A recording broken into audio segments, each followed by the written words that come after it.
नमस्ते दोस्तों, स्वागत है प्रेत कथा में, जहां जिंदगी और मौत के बीच का पर्दा बहुत पतला है। मैं हूं गौरव तापदर, आपका होस्ट, और आज की कहानी मेरी जिंदगी का सबसे डरावना पल है। लाइट्स ऑफ, हेडफोन्स ऑन और तैयार हो जाइए प्रेत कथा का राज के लिए। पर सावधान, ये कहानी सुनने के बाद शायद आप अपने आईने से दूर रहेंगे। मेरा नाम गौरव तापदर है। मैं कोलकाता के पाटुली के कॉलोनियल मकान में रहता हूं, जहां दीवारों में सदी हुई मिट्टी की खुशबू बसती है। मेरी शादी 3 हफ्ते पहले प्रियंका से हुई, जिसकी मुस्कुराहट मेरी दुनिया है। मैं प्रेत कथा के लिए हॉरर पॉडकास्ट बनाता हूं, भूत, प्रेत और बंगाल के किस्से।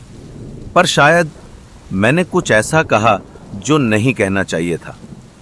एक रात मैं अपने छोटे से सेटअप में रिकॉर्डिंग कर रहा था।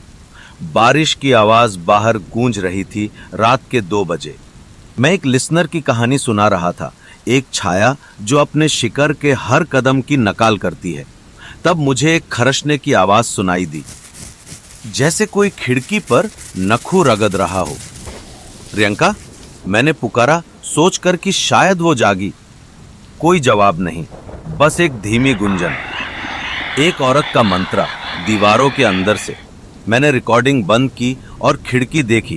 कुछ नहीं, सिर्फ अंधेरा। पर मेरी नजर एक पुराने पीतल के आईने पर पड़ी, जो प्रियंका के दादी के घर से आया था। उसमें मेरी परछाई थी और उसके पीछे एक लंबी पतली सी छाया, जिसकी आंखें जैसे जलते कोयल। मैंने आंखें झपकाई, वो गायब थी। बस दिमाग का खेल है, मैंने खुद को समझाया।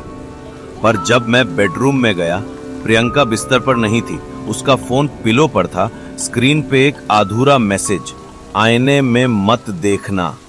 मेरा दिल धड़कने लगा। वो गुंजन अब जोर से थी, गौरव गौरव, दीवारों से, जैसे कोई मुझे बुला रहा हो। लिविंग रूम में आईना था।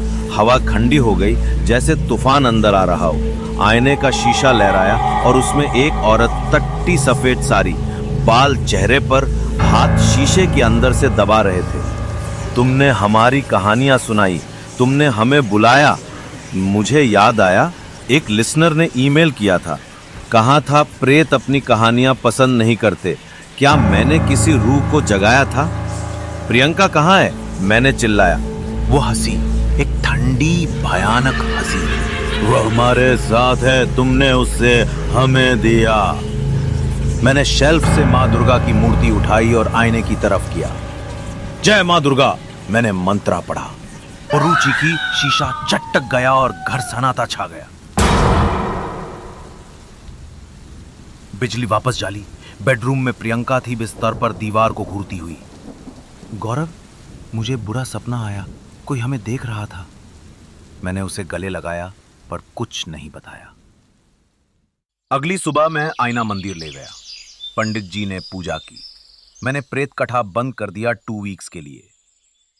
पर रात के सन्नाटे में वो गुंजन अब भी सुनाई देती है, एक छाया मेरी लैपटॉप स्क्रीन के कोने में।